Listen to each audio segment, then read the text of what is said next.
हर हर महादेव।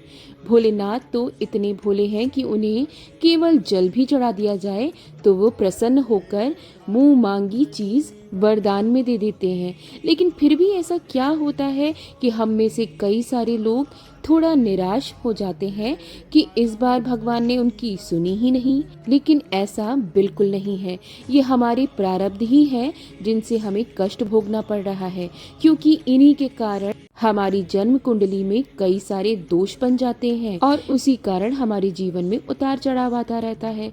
लेकिन सबसे ऊपर है भोलेनाथ, भावी मेट सके त्रिपुरारी।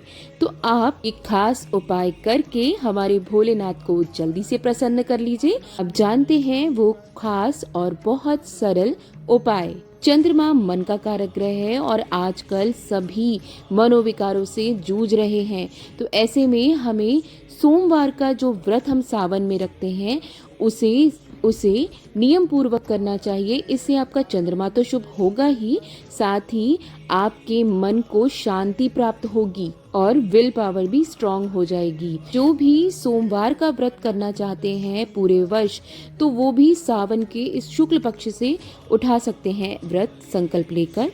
खास तौर पर कर्क और मकर लग्न या राशि वाले, यदि कुंडली में ग्रहण दोष बन रहा है राहु और केतु के कारण, तो ऐसे में आपको नियमित तौर पर शिवलिंग पर दूध और जल मिलाकर रुद्राभिषेक करना चाहिए। मंदिर की सफाई में भी योगदान दें, ये बहुत शुभ है। यदि पत्रिका में मंगल ग्रह से संबंधी कष्ट हो रहे हैं, तो ऐसे में सावन में मंगलवार को मंगला गौरी व्रत अवश्य करना चाहिए। वैसे तो ये महिलाएं करती हैं, लेकिन अगर पुरुष चाहें तो वो भी माता का पूजन कर सकते हैं। यदि आपकी कुंडली में बुध ग्रह आपको कष्ट पहुंचा रहा है, तो ऐसे में श्रावण मास में प्रत्येक दिन आपको गन्ने के रस से रुद्राभिषेक करना है भगवान का। यदि बृहस्पति ग्रह निर्बल है, तो ऐसे में कन्याओं के विवाह में अड़चन आने लगती है।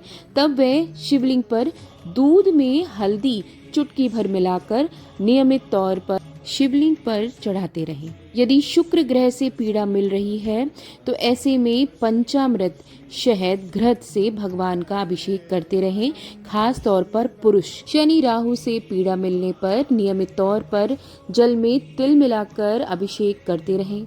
शमी पत्र भी अर्पित करें। सभी से निवेदन है कि सच्चे भाव से केवल जल ही चढ़ा दें शिवलिंग पर, तो भोलेनाथ आपके घर को सुखों से भर देंगे। चैनल को सब्सक्राइब करना बिल्कुल ना भूलें। हर हर महादेव।